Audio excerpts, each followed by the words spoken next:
태풍 흰남노가 상륙한 지난 2022년 9월, 시간당 100mm 폭우에 아파트 지하 주차장이 물에 잠기면서 주민 7명이 숨졌습니다.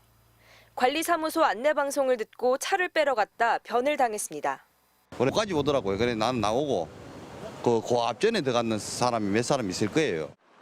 이런 사고를 막기 위해 지난해 3월부터 침수 위험 지역에는 지하 주차장 입구에 물막이판 설치가 의무화됐습니다. 얼마나 효과가 있는지 실험해봤습니다. 주차장 입구에 가로 7m, 높이 1m짜리 물막이판을 설치한 뒤 물 2톤을 들이부었습니다. 인근 하천이 범람한 상황을 가정한 겁니다. 한 번에 많은 양의 물을 부었지만 제가 있는 이 물막이판 뒤로는 물이 거의 새지 않았습니다. 하지만 사고는 끊이지 않고 있습니다.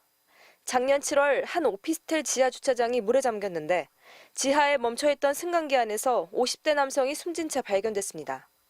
이 건물엔 물막이판이 없었고 설치 의무 지역도 아니었습니다. 물막이판 설치 의무화는 국토부와 행안부가 지정한 재난위험지구에서만 적용됩니다. 환경부가 작성한 홍수우려 구역 중에도 빠진 곳이 많습니다. 게다가 신축 건물만 의무화됐고 기존 건물은 주민들이 알아서 해야 합니다. 우선적으로는 물막이 설비를 설치해야 되는 의무 대상이 매우 적습니다. 지하주차장인 경우는 물막이 설비가 의무적으로, 필수적으로 설치가 됐으면 하는.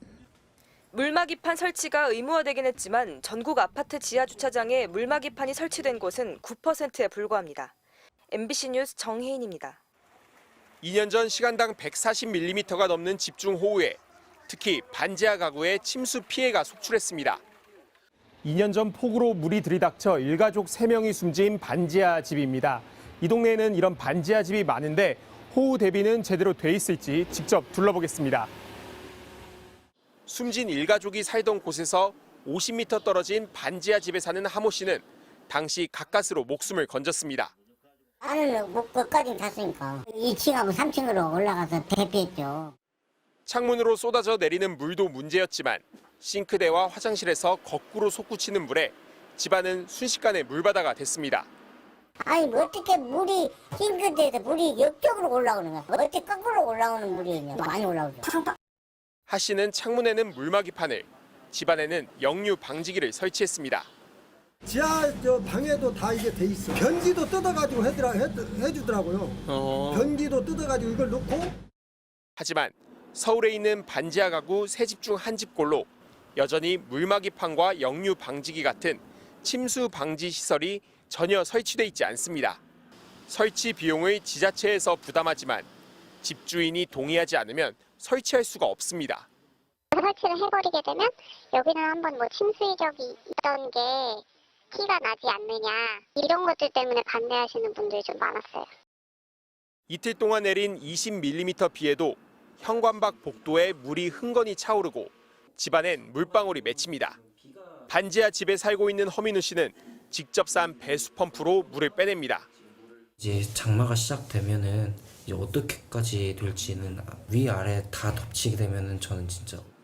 집주인이 보증금 8천만 원을 들고 잠적해버려 허 씨는 꼼짝없이 올 장마도 여기서 나야 합니다. 잠적한 집주인에게 동의를 받을 수 없으니 물막이판이며 역류 방지기도 지원 불가입니다.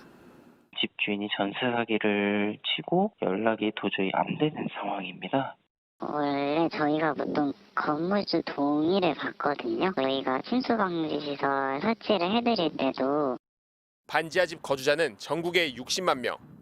집주인 동의 여부만 따지다 막을 수 있는 인재가 되풀이되지 않게 지자체의 적극적인 지원이 필요해 보입니다. MBC 뉴스 김지성입니다.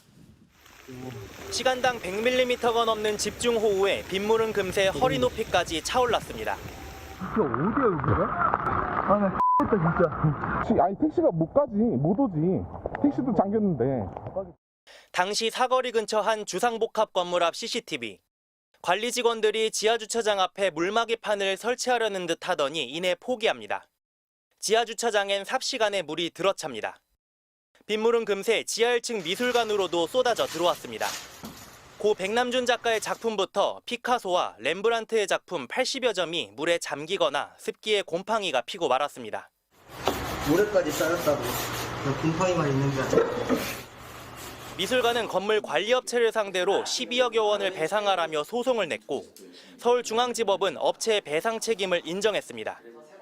재판부는 근처 다른 건물은 물막이 차수판을 설치해 침수를 피했다며 침수 피해는 설치 기술이 미숙해 차수판을 제때 설치하지 못했기 때문이라고 봤습니다. 비슷한 조건의 근처 다른 건물은 차수판을 설치해 피해가 없었다면서 불가항력에 의한 천재지변이라 볼 수 없다고 강조했습니다. 사람이 조금이라도 손해를 줄일 수 있었다면 이거는 천재지변 뒤에 숨지 마라. 이건 인재다라고 한 그 엄청난 리딩 케이스인 것 같고요. 손해와 관련돼서 미술품과 관련된 거의 첫 번째 그 손해배상 사건인 겁니다. 재판부는 다만 이례적 폭우, 강남역 일대 지형적 특성이나 배수용량 한계 등도 영향을 준 점을 감안해 관리업체는 3억 6천여만 원을 배상하라고 결론지었습니다. MBC 뉴스 공태현입니다.